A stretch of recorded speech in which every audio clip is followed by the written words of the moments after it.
Scientists very often think they're know-it-alls. I mean, they think they know the origin of life, and as soon as I peg them down, they sheepishly slink away because somehow they feel that they need to know this, the need to know. And I said, we just don't know. So scientists are like everybody else. We have fears that we have to allay, and we make ourselves as knowing more than we really know, just like everybody else. Thank you so much for the talk. It was really great just to see you for the first time. I watched your YouTube videos, and so it was pretty cool. I was just wondering, like, what you thought about the Shroud of Turin. Do you believe that it's the actual like thing, the covering that was around Christ? I think there was a study about the half-life of the Shroud of Turin, and was saying it was from the Second Temple times. Mm-hmm. I was just wondering what you think. Yeah, I don't know the Shroud of Turin. Many people have come to say that this was probably the Shroud. It has a lot of things pointing to it. And one guy, a friend of mine, has said, Jim, you gotta do a YouTube video on this. I mean, you just got to. I mean, I've looked over all the evidence. It looks really good. And then just this week, I got an email from him saying, oh, there's a video that just came out on the internet giving all this evidence for why it is not the shroud of Jesus. And he says, I'm not as sure anymore. So I just don't know. I mean, that's not my area of expertise. So I just don't know. And no matter what it does, no matter whether it is or it isn't, it doesn't affect me. So I just don't know. Maybe it is, maybe it isn't. I don't know. And I've looked at a few of the videos on it, and I've seen it, and there's some people I really respect think it's indeed real, but I just don't know. If you do not believe in the physical resurrection of Jesus Christ, send me an email, tour@drjamestour.org, and we will get together, and I will share with you about why I embrace the resurrection of Jesus. Yeah, he holds on to the microphone. That was my request, because what I've seen is if you give away the mic, sometimes people go into a huge diatribe and you can't get it away from them. So I asked for a strong individual to hold the microphone.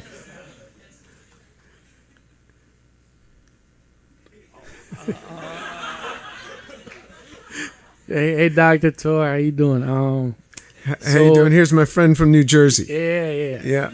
I'm from Manhattan, New York myself. Yeah. You got. First, thank you for the talk, and for what you do. And I just had a question about more so, Mr. Durant that you brought up. You know, you can see that even he acknowledges the evidence. Yes. Right, but he is a self-proclaimed agnostic. Yes. Right. So, I guess my question to you would be, well, I got a lot, but one of them would be, what is the argument for people that are like him, that the evidence is in front of their face, right? Mm-hmm. So they see that the grand creation and scheme of there being a designer, a creator, but they don't want to acknowledge that as being a personal savior and like Jesus being that actual God. You know what I'm saying? And he's not the only one. There's many scholars that read this document for years and years. And what I've seen is if you read this just as an intellectual text, you go into it in that way as it's intellectual only, sometimes you don't get it. And as you go in there being a seeker, Jesus said, he who seeks will find. As you go in there being a seeker rather than a critiquer, you often receive. You come with an act of humility. And what I have seen, and for you guys, most of you are not historians. If you are not a believer, if you read the New Testament twice, you will become a believer. And how can I say that? Because if you don't have to read this as an academic thing, if you read this and you go into this and say, Lord, if this is real, show me. That's all you got to say. Lord, if this is real, show me. You read the New Testament twice, you will come out a believer. I've seen it over and over again. Happened with my mother at the age of 72. I come from a Jewish home. Happened with my mother when she was 72. And she was on her second time through reading the New Testament. It happened with a colleague of mine who was an economist at the university. He was Korean. He went back to Korea. He helped them through their financial crisis, and he ran for Korean parliament, and he won by like 75% of the vote. I mean, which is very high. And I had told him before he left the university, he told me he was reading the New Testament. I said, "You'll become a believer." And he looked at me with these, he thought I was crazy. And he came back one day and he came to the university, visited me. He says, "Just want you to know, I believe Jesus was indeed the Lord." So you read the New Testament twice, you're going to come out a believer. Right up here.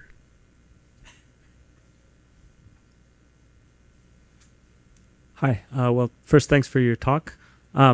My question is concerning, you mentioned maybe 500, 1,000 years from now, science would be able to explain Maybe the original. Maybe. Yeah. And conceivably, you could extend that argument to other unsolved areas in science. Mm-hmm. And, given enough time, perhaps we will have a satisfactory explanation for most unsolved questions that we have.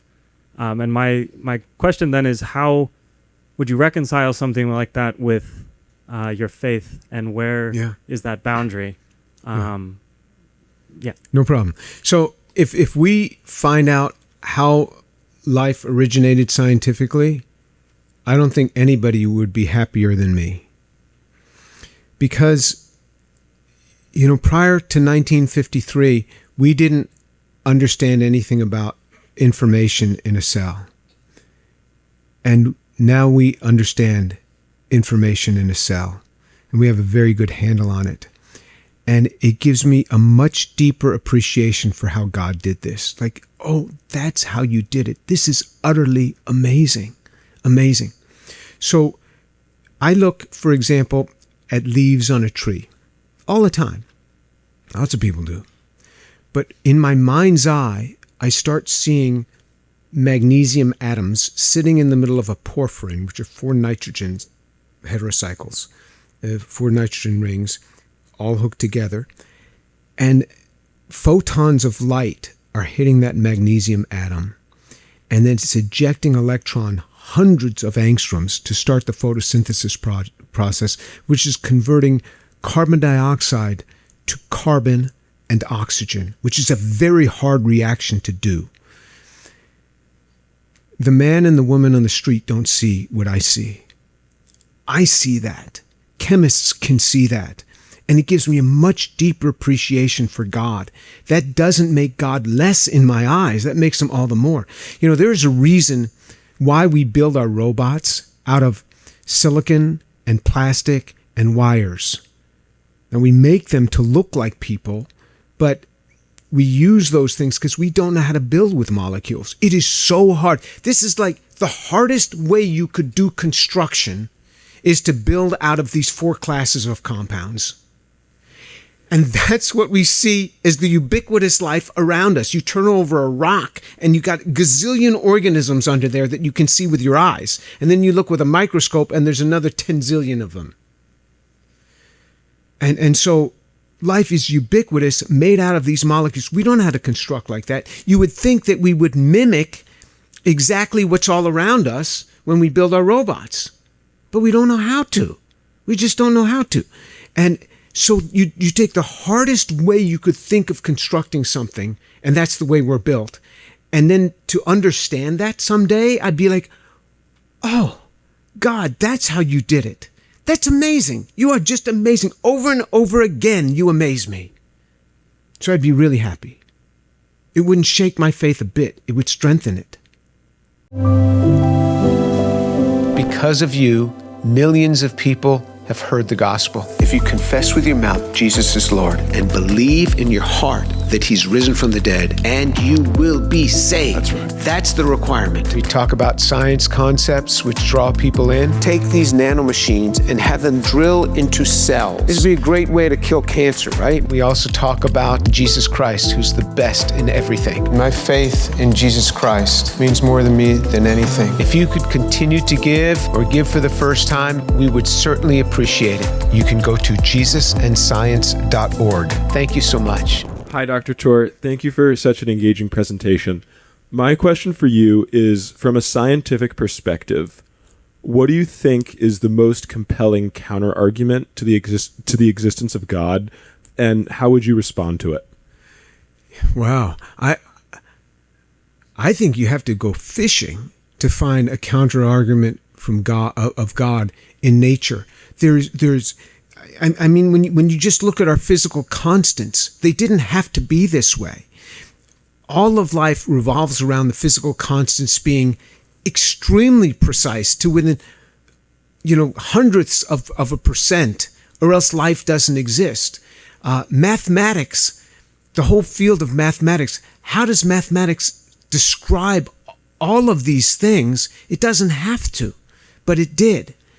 And this confluence of things for this planet that we live on, there's no other planet that you could stand on and you can look up, that has an atmosphere that you can look up and behold the heavens. It's just here.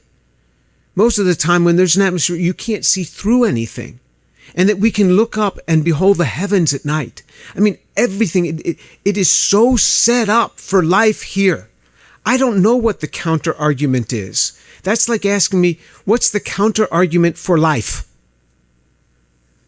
I mean, I see it in front of my eyes. I mean, I don't have a counter argument for God. Because everything I see the hand of God. I don't know how atoms hold together the way they do. How molecules share electrons between the atoms that holds the molecular structures together. This is so amazing. Just like even gravity.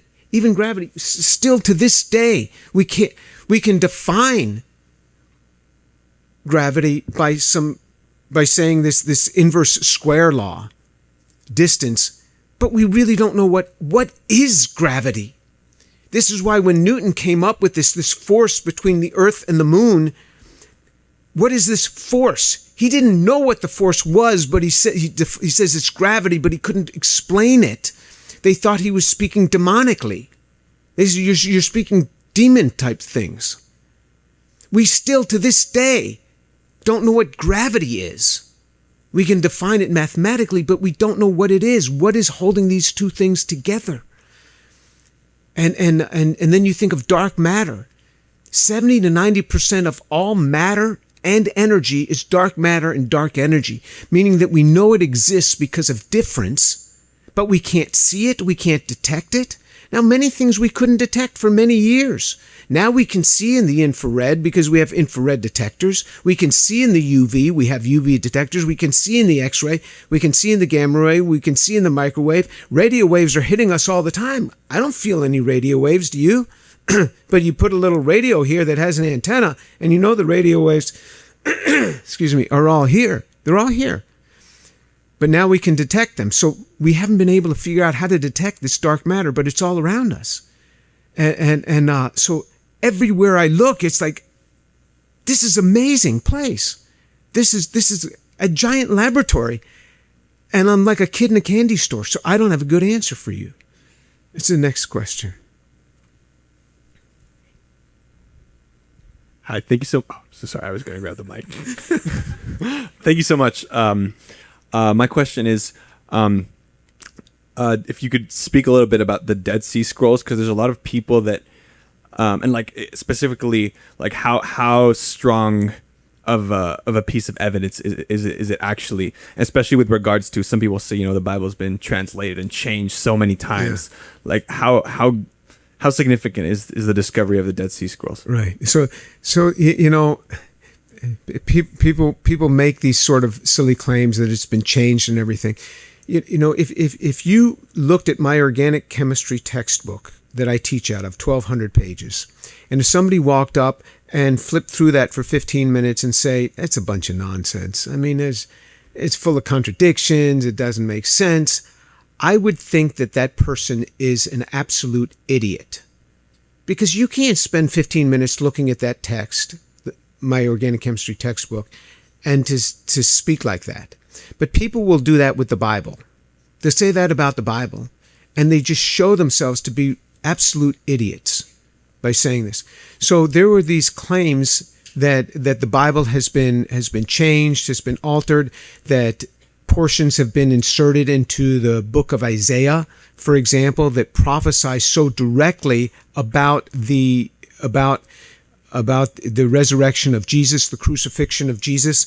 Isaiah 52, verse 13 through 15, and all of Isaiah 53. They say that was a later insertion. And then we find the Dead Sea Scrolls, which were found in the 1940s. You find the Dead Sea Scrolls, 1940s and into the 1950s. And those were different pieces. And you find every book of the Old Testament, and the Dead Sea Scrolls date to 150 BC and before. So before Jesus was ever born on this earth, we have documents, and their Bible and every book of the Old Testament, the Tanakh, is there except for the book of Esther. And the entire Isaiah scroll, the entire book of Isaiah as one unit is there, and there's more portions of Isaiah 53 than any other portion. It's exactly the text that we have today, because before that, the oldest text that we have was one from about 1000 AD. And this goes back before the time of Jesus, and it's the same thing. And so this just nails it. And all these cries that, oh, that was a later insertion by Christians into the book of Isaiah, couldn't have been. So it's just absolutely compelling. And when people make petty arguments about things, it's like the person that would walk up and criticize an organic chemistry textbook after looking at it for 15 minutes, because nobody who has really studied this will throw this at the doorstep of coincidence and nonsense, because it's so firm. So thank you for asking that question. Can I just, how? Stand up. Give that microphone, well, hold that microphone for Hal. Tell me, how did I do on the organic chemistry? Pretty good. Pretty good. Now listen. When Chinese people say pretty good, that means really good. It does. They put pretty in front of good all the time because they think that that's the way you use the two terms together. But pretty good in their mind means that's solid, right? Yeah. Yeah. So you have no complaints about my claims on organic chemistry? Not at all. Do you have any idea where life came from? I don't know. Okay. There you go. All right. Thank you, Hal. Thank you. There's more questions right around you. Right next, right behind you. Thank you so much for your talk. I have a question regarding the sort of the latter portion about the New Testament that you walked us through. So I guess I think I'm on board with you, at least. Like most people perhaps are reluctant to accept a supernatural explanation, at least for science. And I think you described all the problems that we don't know. But I guess I'm wondering about how people of other faiths who are willing to accept supernatural explanations. So, for example, someone of Islam or other faiths, Hinduism, Shintoism, what would your response to them be if they were to say, for example, some of the things you had mentioned, read the Quran twice with an open mind, or some of those similar things? What would your response? Why Judeo-Christianity? Okay, so why Christianity basically is your question, and yeah, how do you justify? At least I would be interested in knowing your response. How do you justify accepting the supernatural explanation that Christianity puts forward, while denying other supernatural explanations that other faiths put forward? Sure. Okay, so like I said, I come from a Jewish home, and it was a secular Jewish home, so I was never a very good Jew. In fact, I'm a much better Jew than I was when I was when I called myself just a Jew. I mean, I still call myself a Jew. It's just I believe Jesus is the Messiah. And somebody gave me a presentation of the gospel when I was 18 years old, right after I went to college. And I read this verse with him, and it says, "For all have sinned and fall short of the glory of God." And I said to him, "I'm not a sinner. I didn't view myself as a sinner. Modern secular Judaism, we don't think about little things as being sin." I said, "I never killed anybody. I never robbed a bank. How could I be a sinner?" And then he turned to Matthew 5:28. Jesus said, "I say to you that everyone who looks at a woman with lust for her has already committed adultery with her in his heart." I was addicted to pornography from the age of 14. I was working in a gas station on the highway just outside of New York City. And my job at the age of 14 was to clean the restrooms, clean the parking lots. And I would find these magazines, and I became addicted at a very young age. And I never told anybody. Back in those days, we didn't talk about our struggles and our addictions. Now people say, you know, "I'm going to see my therapist today." Nobody would have ever said that back then. Nobody. And I read that verse, and it blasted my heart. And it's hard to explain, but when Jesus is speaking to you, his words have this enormous power. I didn't know how to look at a woman without lust. That's all I knew. Number two, how could I commit adultery in my heart? I was enough of a Jew to know that adultery was wrong, but how can I do it in my heart? Adultery for me was a physical thing. How could I do it in my heart? But Jesus is always getting at our heart. And then he took me through the gospel to talk about how there's nothing that I can do of this in myself, how Jesus gave himself for me. Jesus gives himself for me. And you look at this picture, you know, the Bible says that no man can see God and live, which makes sense. When you look at the James Webb telescope and you see all of these colorful spots, those are all galaxies, and you go, "My goodness, this is amazing." And then the God who made all of this, it's natural we can't approach him. But he says, "I want to have a relationship with people. I will become one of them."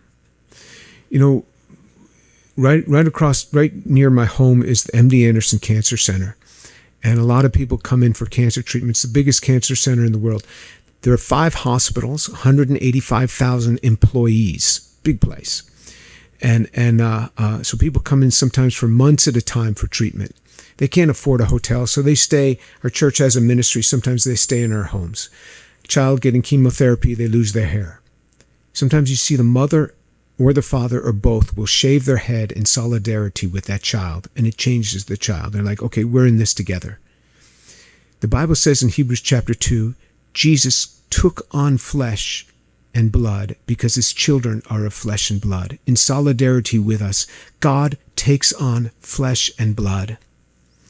It's an amazing picture that he does, takes on flesh and blood.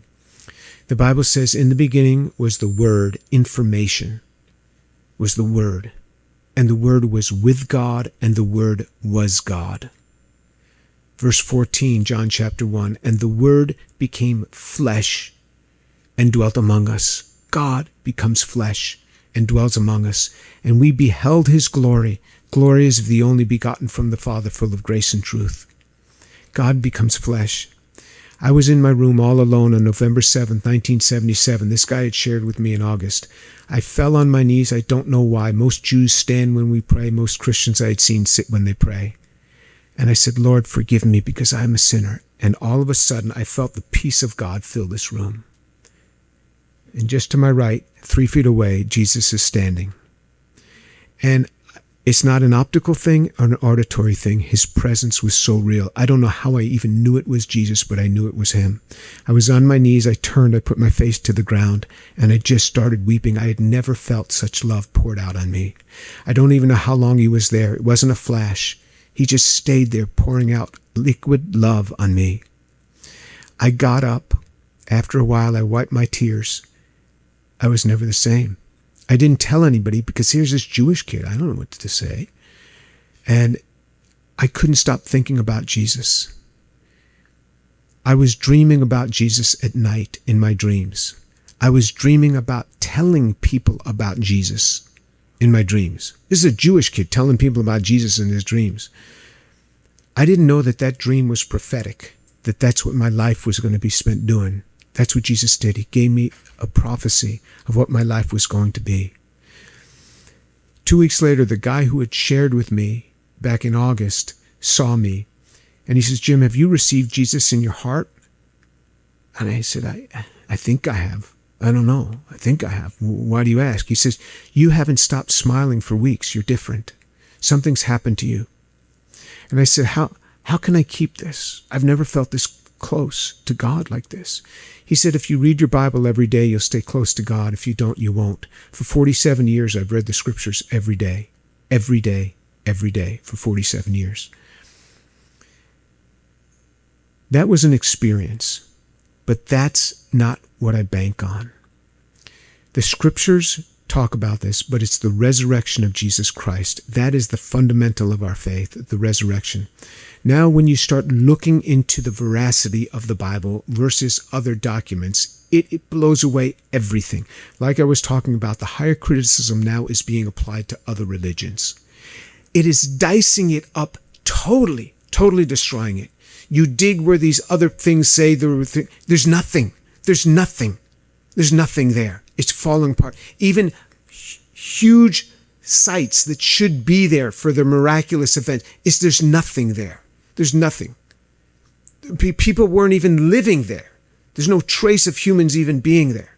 It's slicing it up. There's so much evidence around the scriptures that it's very hard to try to dismiss this, according to what the Bible says. But I don't want to give the impression that I have studied all religions in depth. I know what Jesus did for me. I know what happened to me on that day, November 7th, 1977, the change that came over me. It changed the whole focus of my life. And now I share with people from all over the world. I don't know if you've ever watched any of my YouTube videos, but I have 30 seconds. I don't advertise items. I advertise myself. I say, you can, if you don't believe in the physical resurrection, I'll do a Zoom call with you. I speak to Muslim women in their kitchens with headphones on so their family can't hear in deep Muslim countries, and I see conversion after conversion, and the life that I see changed. I see changed people over and over and over again. Were dramatic changes over lives. I'm telling you, I don't go a week without leading somebody to the Lord. Many weeks, it's multiple people, all one-on-one. All of my action is one-on-one.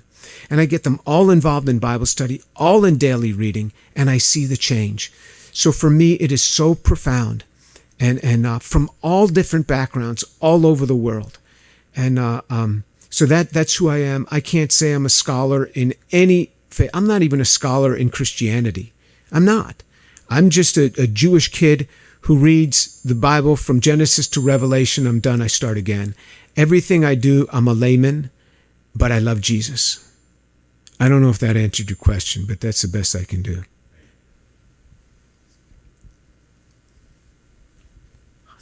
Hi, sorry. Thank you so much for having this talk. I really appreciate it.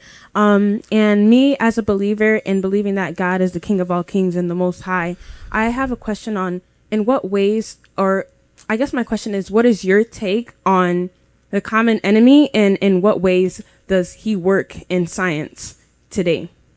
All right, so do I believe there's evil in the world and there's someone named Satan? Yes, because I believe the Bible. You don't have to believe in Satan in order to get saved. The Bible is very specific. It's right here. It's that you have to confess with your mouth Jesus is Lord, but what do you have to believe? That he's risen from the dead. You don't have to believe in the virgin birth. You don't have to believe in the crossing of the Red Sea. You don't have to believe in Adam and Eve. You don't have to believe in the Noah Ark story. Now, you may have good reason to believe that, but this is all you need in order to be saved. That's the part that God's written on your heart. As far as Satan, I remember when I was a young Christian, a young believer, I saw two of my roommates, because I moved into this home with nine other Christian guys. And they were having this discussion about demons. And I said, you guys believe in demons? And they said, you don't? The Bible talks a lot about this. And then it occurred to me, yeah, it's written about in the Bible all the time. And so you go to certain parts of the world, there's no doubt that people believe in demons. I mean, they've seen it. They've seen the evil. They see what it does to lives. And since then, I did, like I said, I did prison ministry for many years. I see what demonic forces do to lives. And people who would walk up to me and say, I worship Satan. And I'm like, why would you want to worship Satan? I mean, worship a rock. I mean, this is the worst thing that you can worship. And you see what it does to their lives.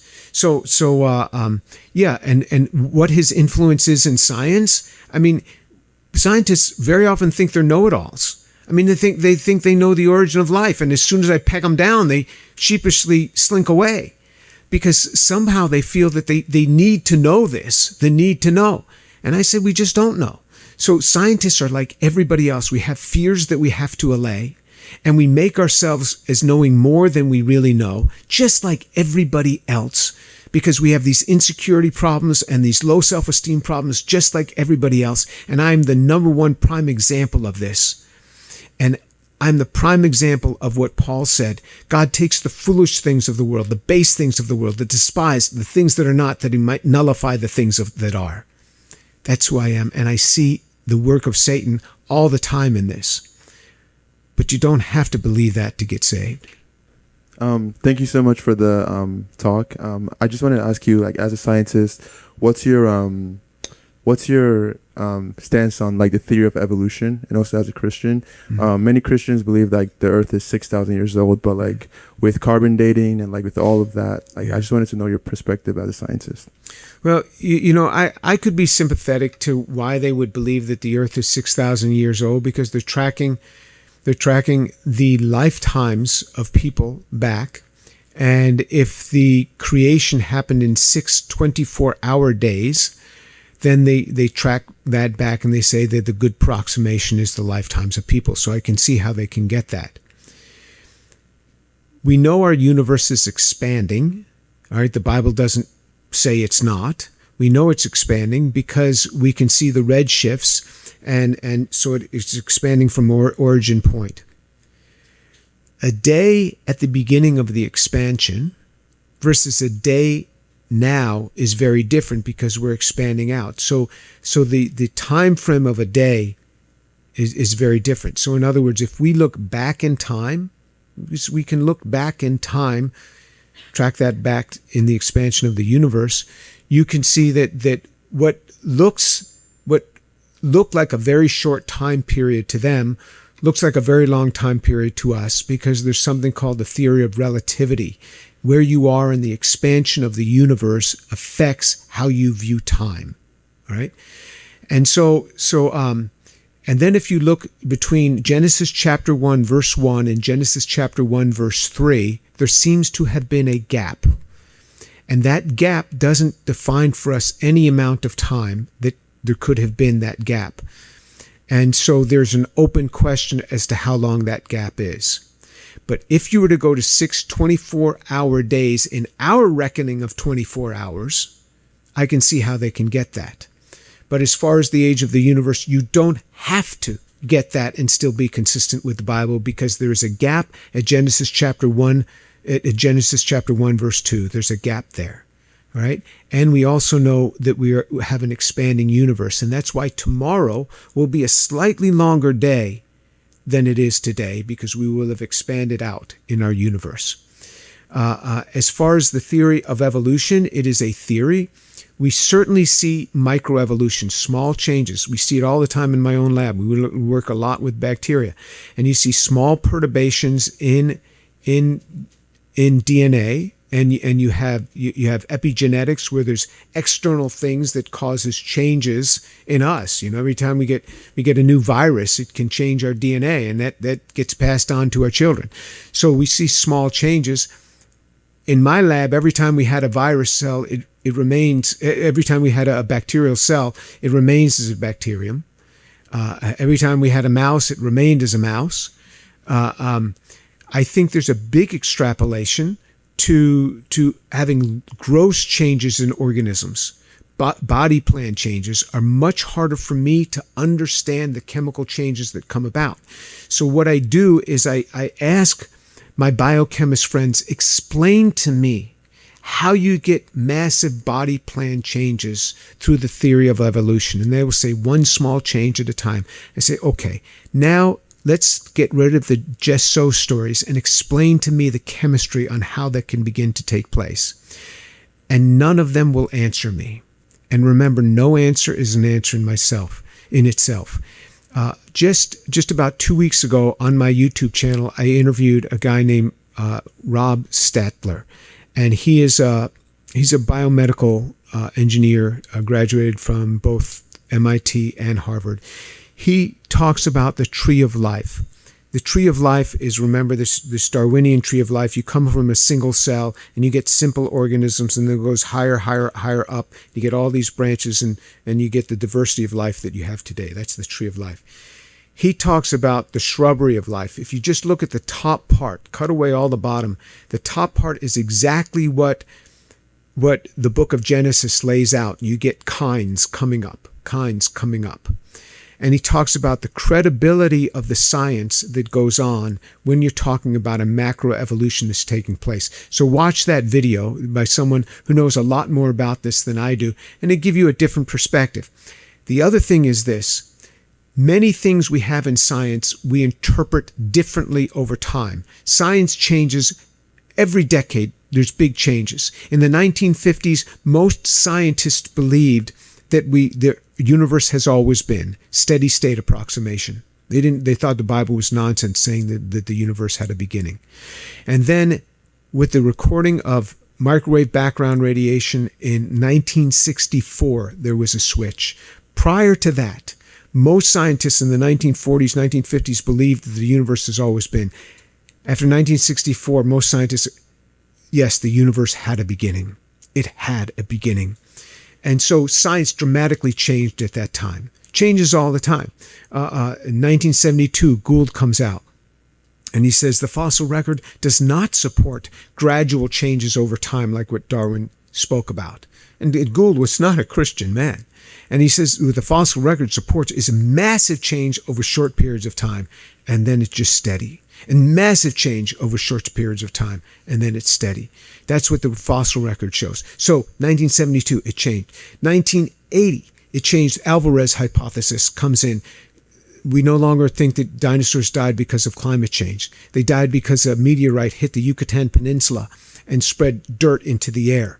And that killed off the plants. And then the herbivores died, so the carnivores died. That's what wiped out the dinosaurs. Science changed in 1980. Junk DNA, that what I grew up on, that were 98% the same as a chimpanzee, and all that other DNA that's just junk DNA. That's no longer called junk DNA. That is now called intergenic DNA. It may not be protein coding, but what it is regulatory. It is the traffic cops that turn on, what goes off. And there we are massively different than the chimpanzee. And so if you look at 2% of the DNA, we look 98% the same as a chimpanzee. But if you look at the massive amounts of DNA, we're very different. And so science changes. What I'm saying is the interpretation of science changes all the time, and it's put forth as fact, and science changes all the time, certainly on the order of decades. Along with that, Bible interpretation changes for all individuals. When I read the Bible today, I view it differently than I did 30 years ago when I read the same passage. Because I've read more, I've considered different things and consider the way other people have viewed things. And so sometimes we interpret the Bible wrongly. Sometimes we interpret science wrongly. So things are changing all the time. So in my mind, it's there. Nothing bothers me. Nothing bothers me.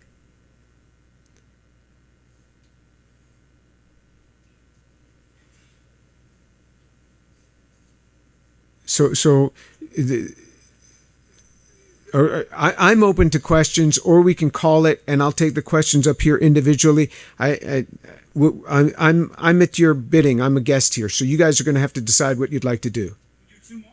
Two more questions, and then I'll just hang out after that. Okay. First of all, thank you so much. So I study physics, so a lot of the things you mentioned about cosmic constants and about science actually strengthening the faith really relates to me. So thank you for mentioning that.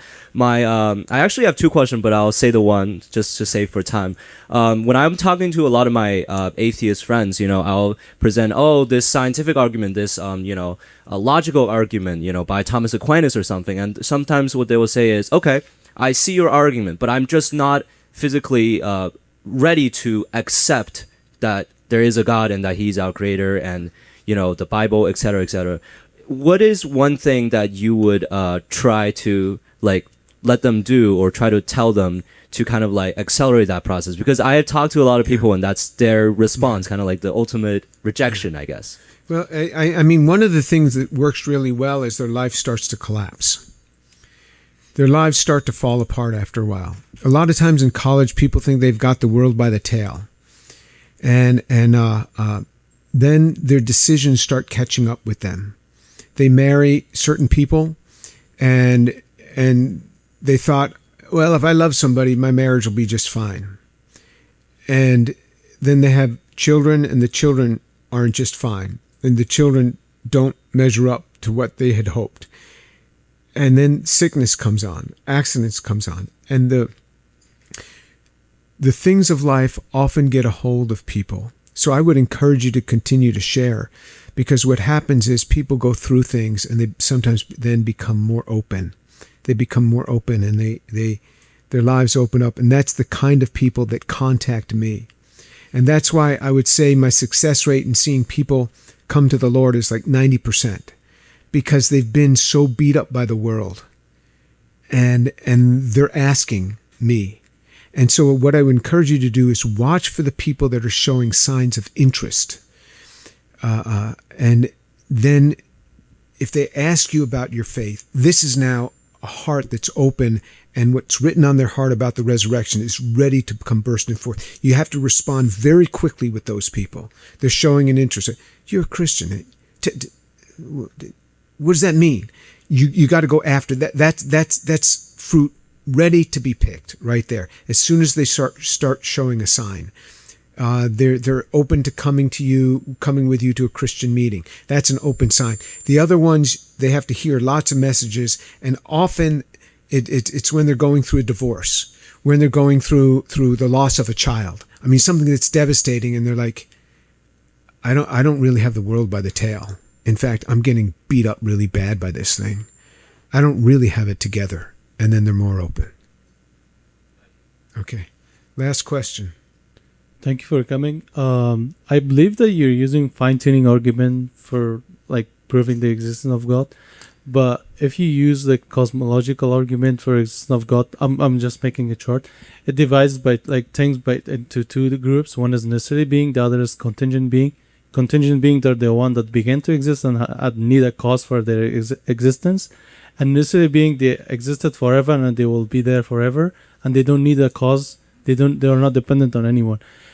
But if I have a hard time applying the same to Christianity, which is the idea of Trinity, 3 and 1, one would say it's not all of them is one part of the same thing. But just the fact that you call it 3 doesn't make it divisible 3 parts. How would one would integrate that in the beliefs? So I don't. The term Trinity is not a biblical term. That's a term that people used, and you will find in all religions people use terms that are not in their holy book, just to help to distill down a definition. Do you think that God exists here in Vermont? Yes. Do you think that God exists in Texas, where I'm from? Everywhere. So God is able to be in more than one place at one time? Yes. Yes. Okay. All right, so I'm good with that. All right? And so God can be in more than one place. Could he speak to your heart here in Vermont? Could God speak to your heart? Yes. Could he at the same time speak to my heart when I'm in Texas? At the same time? Yeah. No problem. Yeah, but it's not the same thing with human being. That's the difference. No. It's not that.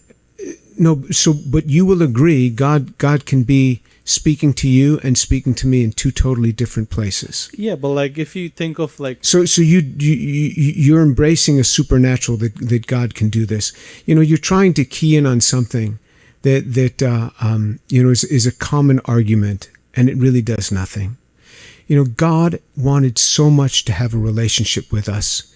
The Bible says he took on flesh and blood because we are of flesh and blood. This is an amazing story, an amazing fellowship with God.